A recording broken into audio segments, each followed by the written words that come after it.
Seoul, South Korea. An immediate glance in, you'll probably notice that shopping and dining are two of Seoul's most prominent features.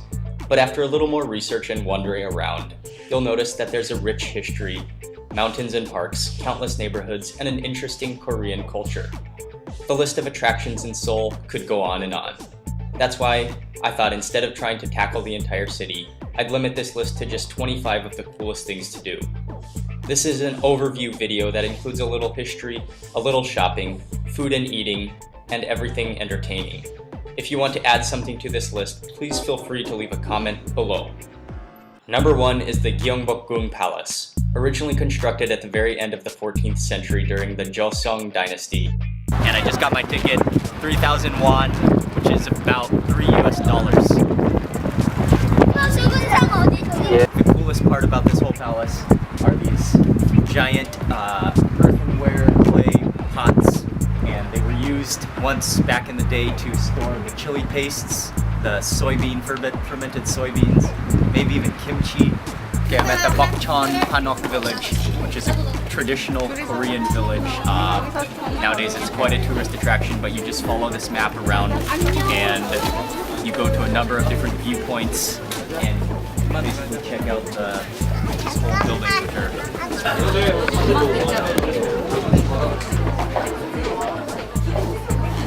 The temple is one of the centers of Zen Buddhism in Korea. One of the coolest things about visiting the temple was the ancient trees on the compound, apparently over 500 years old, and strung with brightly colored lanterns. The Hwasong Fortress is now a UNESCO World Heritage Site, and one of South Korea's most important historical sites. Okay, I'm gonna start the ascent up to the fortress walls, so I don't know how long this will take, but it doesn't look that high.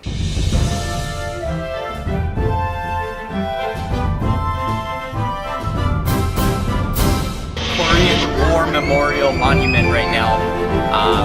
It's a pretty cool place, actually. Although a communications tower, it doubles as an entertainment and observation tower as well. Number 7 is the area of Myeongdong.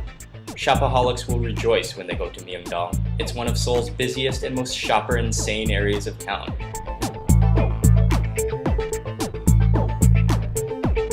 One of Seoul's most touristy areas of town is known as Insadong.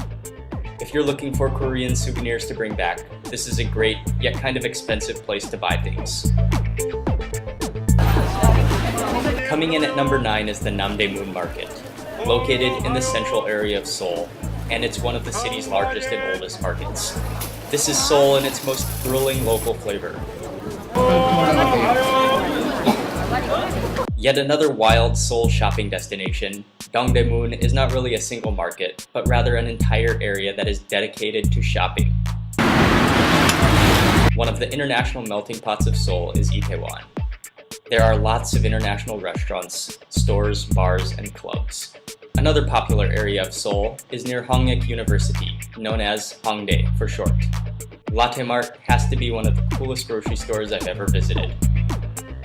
Step inside and you'll be transported into a world of thrilling rides and adventurous activities. After walking around for a while, I realized it's a giant green park with not just cool things for kids, but for just about everyone. I got to see my first ever polar bears at the zoo within the park. Along the banks of the river, throughout most of the city, is a lovely recreational area set aside for exercising and sports. In an effort to renew the greenness in a seemingly endless city sprawl in central Seoul, the Cheongyecheong Stream and Recreational Area was created.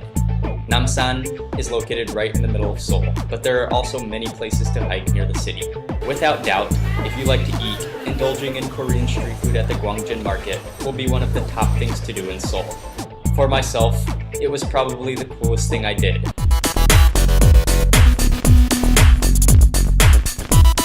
Number 20 is Seoul's Noryangjin Fisheries Market, a bedazzling display of the finest and freshest seafood. The seafood is kept so fresh in water that it sometimes looks like you're in a pet store instead of a food market. Isn't that awesome? Garak Market is the biggest and craziest distribution wholesale food market in Seoul. Food comes to this market from around the entire country to supply the city. One of the finest things to do in Seoul is to explore with your stomach. Much of the street food in Seoul is made for on-the-go eaters who just have a few moments to grab a quick snack. The food is served piping hot and is fresh and extremely tasty. Deep fried items and hot dogs are popular choices. Koreans really know how to make ice cream well, and not just fresh ice cream, but some of the best ice cream packages I've ever had are sold at convenience stores throughout Seoul. I don't think I've ever seen as many coffee shops per block as in Seoul. The problem is, it happens to be way watered down and not nearly strong enough. But the coffee shops are still nice to sit in and normally include Wi-Fi. It all eventually comes down to the food, and Seoul, South Korea, is literally a heaven on earth. At number 25 is the Korean barbecue. Sitting at a table with your own personal grill in front of you, ordering plates of meat, grilling them right before your nose, and devouring the meat along with Korean side dishes and leaves of lettuce and garlic is one of the world's most delicious ways to feast. During my entire visit, I was enthralled and confused at the same time, debating what to eat and trying to eat as much South Korean food as possible.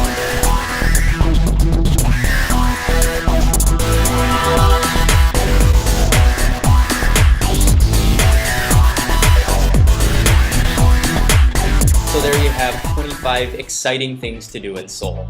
But like I said before, this is by no means everything there is to do in Seoul. So if you have any other suggestions, please leave a comment below and let me know.